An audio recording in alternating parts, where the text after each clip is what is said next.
Hello, fans, collectors, investors. Welcome back to Iconic Baseball. I'm Iconic Al. It is my honor to bring you another installment of my countdown. This is number 18 on my list of the 100 greatest and most iconic ball players in baseball history. Today's episode covers a left-handed pitcher, and not just any left-handed pitcher, one that I feel is the greatest of all time. And I don't say that lightly. If there's one thing I'm grateful for in doing this countdown, aside from being connected to an amazing community of other collectors on YouTube and on Instagram, it is gaining a greater statistical understanding of greatness. And how do you quantify that greatness?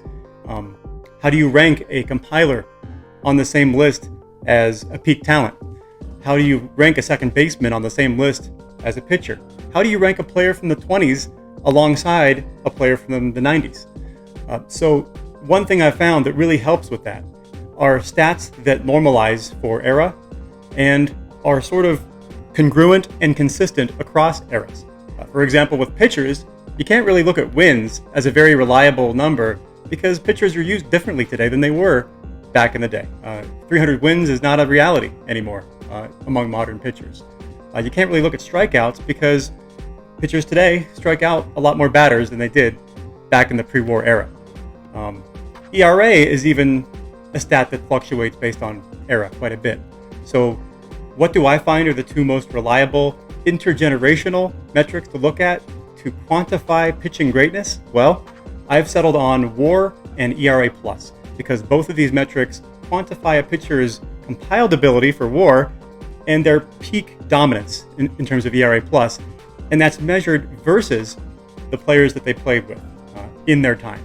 And that's why I like to look at those stats really above all else. I still look at all the stats and try to have a circumspect view when I'm ranking players. And then there's obviously the hobby mojo and cultural significance of that player, which also affects their ranking. But in terms of the two numbers that I think are the most interesting when comparing players between eras and positions is the WAR stat, and for pitchers, the ERA plus stat. And it should be no surprise that there's one pitcher that ranked number one in both of these metrics all time among left-handed pitchers, and that is the great Lefty Grove. Take me out to the ball game. Take me out with the crowd. Buy me some peanuts and cracker jack. I don't care if I never get back. Let me root for the home team. If they don't win, it's a shame. For it's 1, 2, 3 strikes, you're out at the old ball game. Lefty Grove, old lean lightning himself. Let's go over and take a look at Lefty's big fist and see how he holds the old pill when he throws his famous cannonball. Lefty, show the boys how you hold and control that speedball of yours. Just like that. All right, let's heave one across the pan now. This is slow motion, folks, so maybe you'll get to see that ball. Here it comes.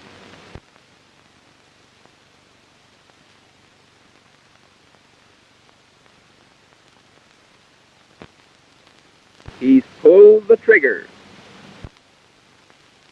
Zingo! Boy, that's pitching. And I don't mean hay or horseshoes.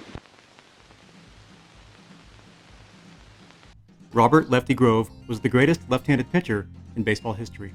Over a 15-year career with the Philadelphia Athletics and the Boston Red Sox that lasted from 1925 to 1941, this man compiled 106.8 WAR, the highest WAR total of any left-handed pitcher.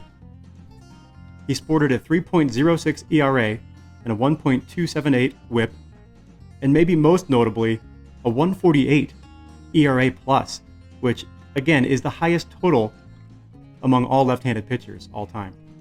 He finished with a career record of 300 wins and 141 losses, and he won 20 games 8 times.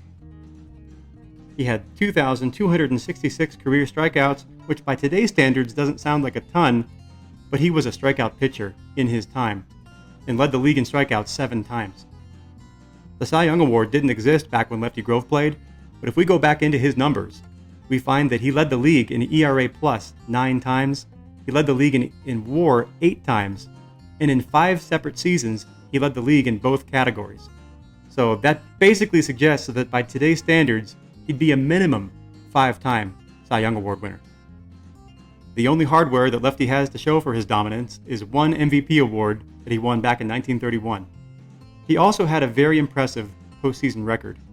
In 51 World Series innings, he recorded a 4-2 record, with a 1.75 ERA, and a 1.013 WHIP, leading his Philadelphia A's to 2 consecutive World Series championships back in 1929 and 1930.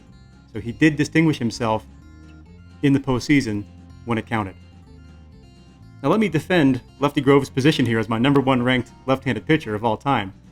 A lot of fans will say Sandy Koufax is the greatest left-handed pitcher of all time just because of his peak, how dominant he was for those 5 or 6 seasons. Well, when you compare that run of dominance that Sandy Koufax had, which was remarkable, Lefty Grove had a much longer period of dominance that was arguably greater than that of Sandy Koufax. If you look at how many seasons Grove was on top in terms of ERA+, he led the league 9 times, Koufax twice. If you look at how many years Grove led the league in WAR, 8 times versus Koufax twice. If you go back through the numbers and you look at Koufax's very impressive, albeit brief, run of dominance and then compare that to Grove, it's really not even a comparison. And then if you pull back further and look at the body of work, you see that Lefty Grove has more than twice the career WAR that Sandy Koufax has. So to me, that's not even really a comparison. If you look at some other upper-tier left-handed Hall of Fame pitchers like Steve Carlton, Warren Spahn, Eddie Plank, they all really compiled very impressive career WAR numbers, amazing win totals, but they did not dominate to the level that Lefty Grove did, as indicated by their ERA+ numbers. The only pitcher who I feel gives Lefty Grove a run for his money as the greatest lefty of all time is Randy Johnson, because he has that similar combination of compiled totals and peak dominance. If you look at Randy's 300+ wins, his 100+ WAR, and his ERA+ number of 135, very impressive. However, on both counts, the WAR and the ERA+, Lefty Grove just edges out Randy Johnson. So I think it's pretty clear the greatest lefty of all time is Mr. Lefty Grove. Okay, let's get into the collection here. As you can see, I have 3 pieces for Lefty Grove. Let's start on the left with this really nice 1961 Fleer Baseball Greats Lefty Grove that has been weirdly and miraculously autographed twice. I'm not quite sure why that happened or whether that was a regular practice for Mr. Grove. If anybody out there knows, what the purpose of autographing that card twice, or that was something that he did routinely, please leave a comment. Let me know, because I've always been kind of curious about it. But I love it. It's almost like old school authentication. Why would anybody forge an autograph twice on one card? At least that gives me some peace of mind, aside from being authenticated by Beckett.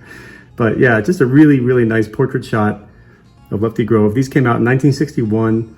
Lefty Grove finished up his playing career in 1941, so 20 years after his playing days, but still very nice to have his autograph on a card, a vintage card.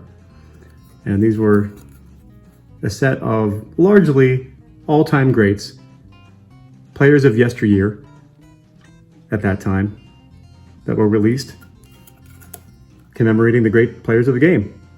And just a really nice piece aesthetically, and one that I'm proud to have in my collection. Okay, next up is a really nice postcard with a autograph at the bottom. This pictures him throwing for the Boston Red Sox. This would have been released well after his playing days, I believe. I'm not really sure how old it is, but it's a postcard that has that formal postcard printing on the back. It says it was on Kodak paper, which might date it to sometime in the mid to late 60s, but I'm not sure because it doesn't have a date.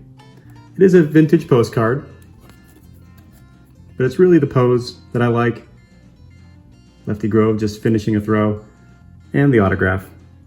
Lefty Grove passed in 1975, so really he's going on almost 50 years where there had been no new Lefty Grove autographs signed. So needless to say, I think especially given his prominence, his greatness, and I think, hopefully, more and more people realizing that he's the greatest left-handed pitcher of all time.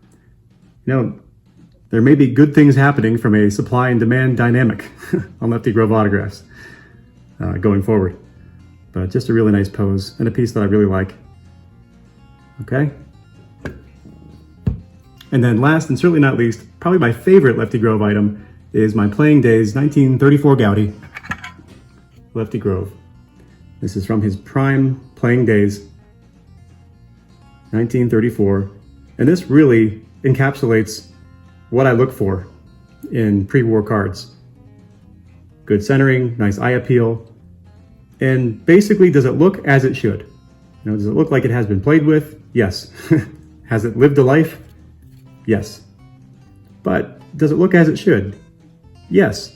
You know, there's no paper loss, no obvious defects or, you know, heinous writing. Nobody has a mustache drawn on them.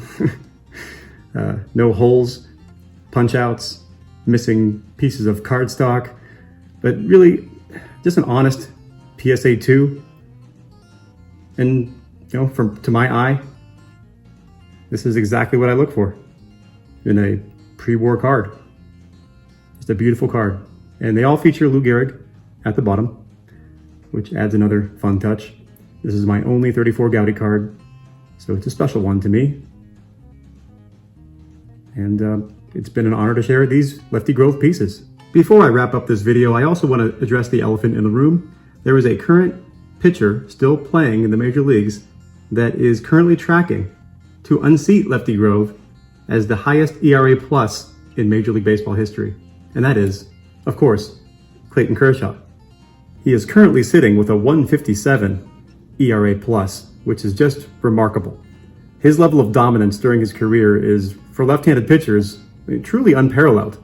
So I do believe he will finish his career with the highest ERA plus among all left-handed pitchers all time.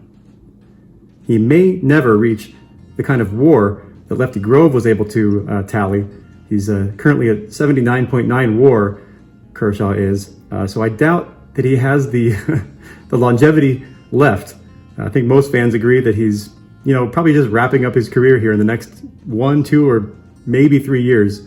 And it's unlikely that he would compile another 30 WAR from here on. So I think Lefty Grove is safe as the greatest left-handed pitcher of all time. But I guess there's an outside chance that Mr. Kershaw could have a surprise next few years and really make a run at Randy Johnson and Lefty Grove. But we'll just have to wait and see. As he sits, he's number 64 on my top 100 and is my 7th highest ranked left-handed pitcher of all time. So we'll see where he goes from there. He may stay where he is. He may move up depending on how productive his next year or 2 or 3 could be. But I just wanted to highlight the greatest left-handed pitcher of the ultra-modern era, the great Clayton Kershaw. Okay, thank you so much for joining me on this countdown. It has been a blast sharing my rankings and my collection on a weekly basis. And until next time, everyone, keep collecting and stay iconic.